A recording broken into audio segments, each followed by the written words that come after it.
Welcome to ICU Primary Prepcast. I'm Swapnil, and today I'm joined by our co-host, Dr. Mike Clifford from Melbourne. Welcome to yet another primary snippet. Mike, how are you?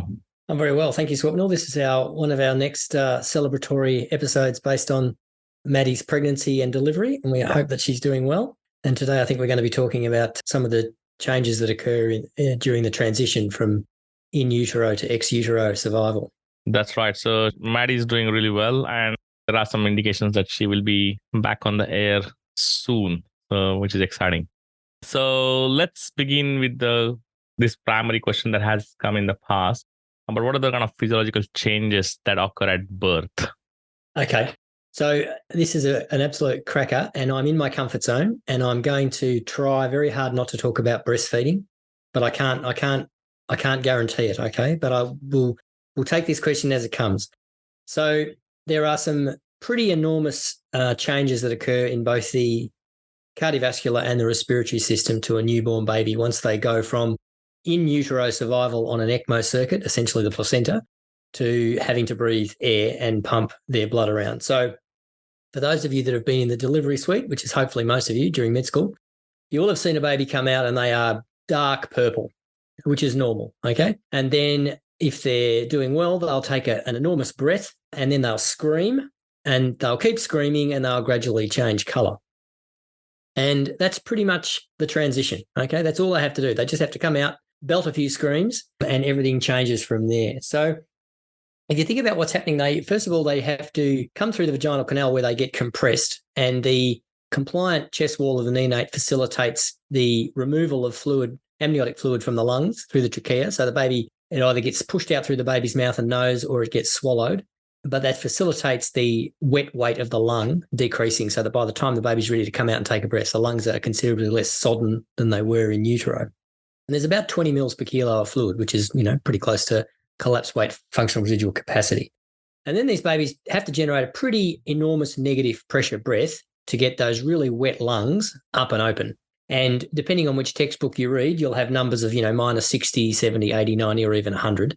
And it's probably somewhere in the middle there, and it probably varies from baby to baby and the size of the baby, but it's a very, very negative intrathoracic pressure. It's so negative, in fact, that if a baby's born through cesarean section where they haven't had a chance to remove all that fluid water, their lungs are a little bit stiffer and they can actually suck their lungs off their chest wall. So transient tachypnea of the newborn, which is a problem or spontaneous pneumothorax of the newborn, is a function of that very, very high inspiratory breath that sucks the lungs off the chest wall. But that's pretty extreme. Most babies will take a pretty negative breath, minus 60 to 70 centimetres of water, and then they will breathe out against a partially obstructed airway. And there's two reasons for that. One is their nose is still partially full of amniotic fluid, but also they have a functional element in their larynx which maintains their vocal cords slightly closed, and that's called laryngeal braking. And that's one of the reasons they cry, because if you think about it, when they're crying, they're screaming out against partially closed vocal cords, and that creates autopeep, and that maintains functional residual capacity. So there's lovely graphs around most of the textbooks. Cam's got a very pretty graph where you see an enormous negative pressure breath and expiration towards slight positivity, which is a reflection of that autopeep. And then the next breath occurs at a slightly better lung volume, so the pressure swings are less. And then there's the next few breaths all cycle around one another until you get to sort of tidal ventilation occurring. And the graphs are often drawn at pressure of 0, which is maybe true, although there's probably a little bit of ongoing positive pressure support because babies are usually a bit grunty after the first few minutes of birth, and you'll often hear them if you listen to them making this slight expiratory noise, and that's to maintain functional residual capacity. So after those 3 or 4 breaths, the functional residual capacity is about 20 mils per kilo. And over the next half an hour or so, it'll increase to the normal amount of 30 mils per kilo. So that's an enormous change to their respiratory system and their respiratory compliance over, the first 10 minutes of life. Now, babies will attain a tidal volume that's pretty close to a normal adult on a weight basis because, your weight determines, or your body surface area determines your oxygen consumption, and your oxygen consumption determines your CO2 production, and your CO2 production determines your tidal ventilation. So babies will have a tidal ventilation of 5 to 7 mils per kilo, which is pretty close to normal. They'll have 1 to 2 mil per kilo dead space ventilation. So they'll often breathe a little bit faster than adults. So they have a respiratory rate that's sort of 30 to 40, and that'll give them alveolar ventilation of 120 to 140 mils per kilo per minute, just to give you some numbers to have in your head for the multi-choice exam. It's hard to talk about that changing lung volume and maintenance of functional residual capacity without mentioning surfactant, because this is actually what surfactant does. It helps you increase your lung volume and then maintain your lung volume and prevent alveolar collapse as you breathe out. And obviously, if you're born prematurely or for whatever reason you don't have surfactant, those lungs will collapse back down again and you'll have an incredible increase in resistance and reduction in compliance. So the effort of breathing is enormous. And that's why those babies have respiratory failure and often need to be ventilated. So just to recap a little bit on surfactant, produced by your type 2 pneumocytes in the lamellar bodies. And so they're called lamellar cells, or they were once. And they excrete effectively phosphatidylcholine, which is a detergent molecule with long fatty acid chains and a slightly polar choline head. And that's aimed to sit with the fat tails together. And the negatively charged choline head sits out in the water phase and helps repel one another. So it pushes the surfactant apart and pushes those alveolar open. And there's a really lovely section in None that's worth looking at once before your exam, just to look at the different conceptual elements to do with how surfactant actually does that.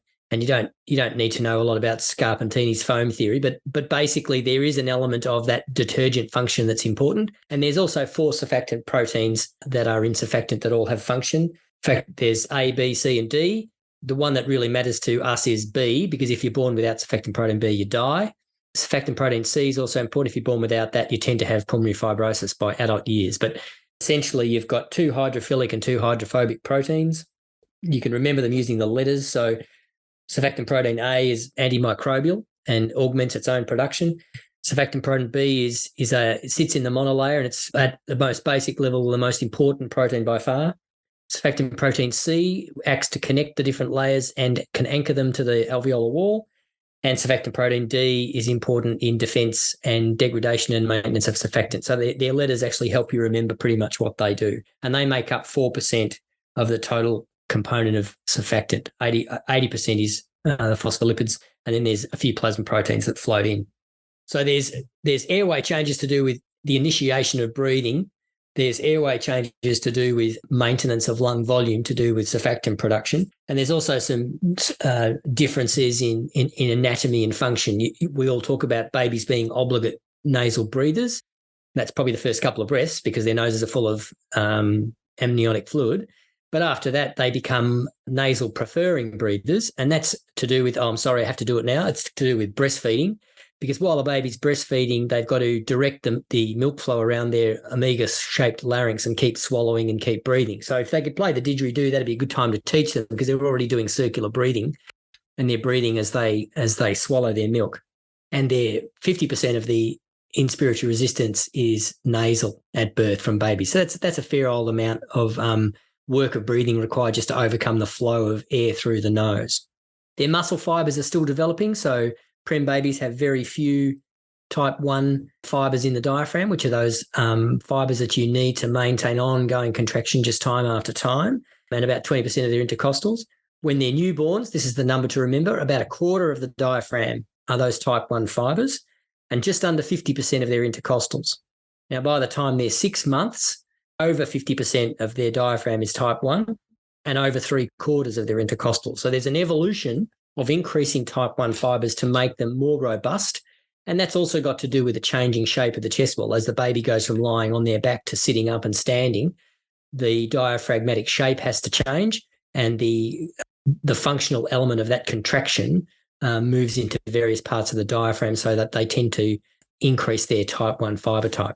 So that's pretty much it for the respiratory changes that occur with the baby at birth. So that's the end of our today's episode. We'll be back in week's time with another episode around circulatory changes in a newborn. Till then, goodbye and have a nice time. See you later, people.